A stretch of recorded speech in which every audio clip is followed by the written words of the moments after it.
We're gonna run, run, run to Bethlehem. See the tiny baby lying in the hay. We're gonna run, run, run to Bethlehem. See the tiny baby born today. We're gonna run, run, run to Bethlehem. See the tiny baby lying in the hay. We're gonna run, run, run to Bethlehem. See the tiny baby born today. We're gonna run, run, run, we're traveling far. We're gonna run, run, run, we'll follow a star. We're gonna run, run, run to the baby boy. We'll hear the angel choir singing, shout for joy. We're gonna run, run, run to Bethlehem. See the tiny baby lying in the hay. We're gonna run, run, run to Bethlehem. See the tiny baby born today. Hallelujah, hallelujah. Sing hallelujah, hallelujah, hallelujah, hallelujah. A tiny baby born today. Sing hallelujah, sing hallelujah, hallelujah. A baby born today. Sing hallelujah, sing hallelujah, hallelujah. A tiny baby born today. Sing hallelujah, hallelujah. Sing hallelujah, sing hallelujah. Sing hallelujah, hallelujah. Sing hallelujah. Baby born today. We're gonna run, run, run to Bethlehem. See the tiny baby lying in the hay. We're gonna run, run, run to Bethlehem. See the tiny baby born today. We're gonna run, run, run, run, run, run, run, run, run, run to Bethlehem. See the tiny baby lying in the hay. We're gonna run, run, run to Bethlehem. To see the tiny baby, see the tiny baby, to see the tiny baby born today. Run, run, run, run, run, run, run, run, run, run, to see the baby born today.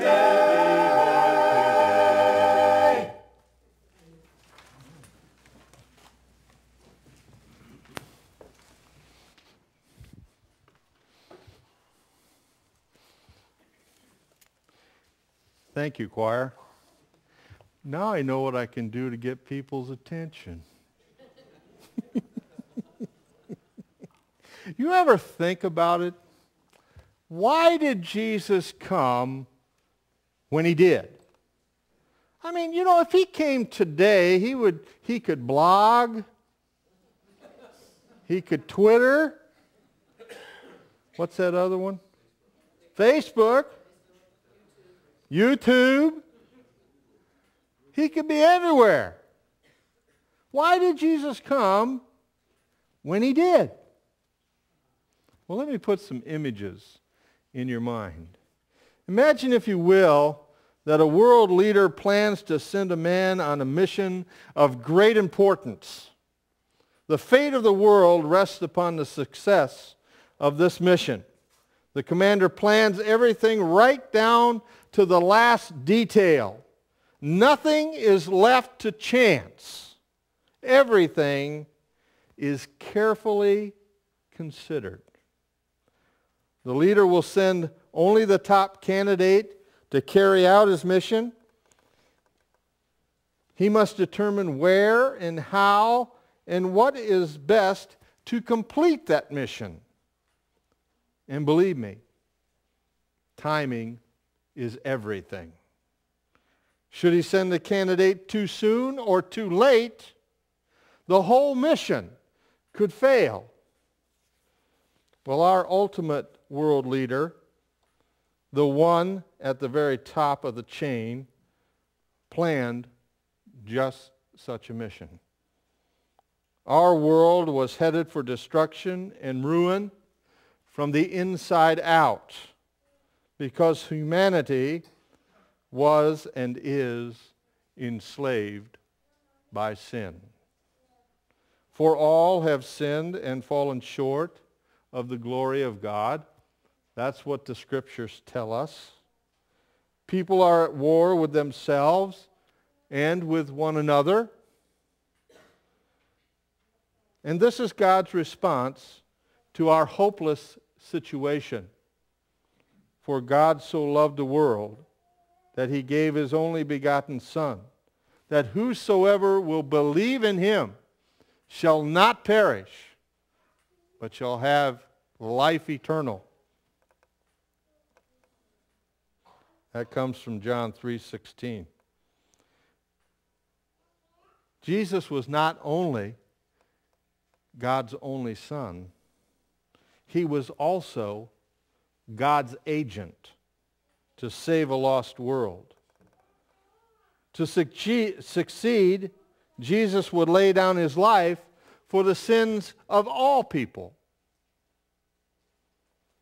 I think you can agree that with so much at stake, God would plan every detail of his Son's mission that he was about to embark on. But God and Jesus knew what needed to take place and accepted the responsibility of the mission. They knew that Jesus would face death and later that he would face resurrection. But what about timing? Would it make any difference for Jesus to come earlier or later for God's plan to work? This is what Galatians 4:4 says. When the fullness of time had come, God sent forth his Son. In short, this means that when everything was right, God acted. But why? What was it about the Roman Empire that made things just right for the coming of God? Actually, the Romans played a part themselves. For the first time in history, the Mediterranean world had become unified. Alexander the Great unified many of the nations around the Mediterranean. He built an infrastructure that made many things possible. They constructed roads that allowed people to transverse in safety and to bring new ideas. And city seaports along the Mediterranean allowed commerce to flourish. For the first time, Egypt and Italy and Syria and Spain and many other nations were all brought together as one.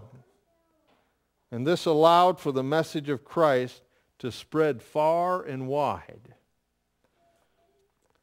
There was also the Pax Romana, or the Roman peace, which lasted from 27 BC to AD 180.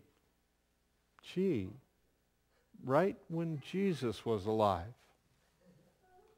Nice timing. Oddly enough, the Pax Romana meant that a state of relative calm and peace existed in the Roman Empire around the Mediterranean Sea. So stability and peace opened the world to the spread of new ideas. The roads and shipping made it happen quickly and efficiently. And yes, there was one other factor that aided in making the spread of Christianity possible: language. Most of the Roman Empire spoke Greek. It's a very beautiful and articulate language. Had the world need to learn Hebrew first before they could understand Christ, chances are Christianity would not have stood a chance.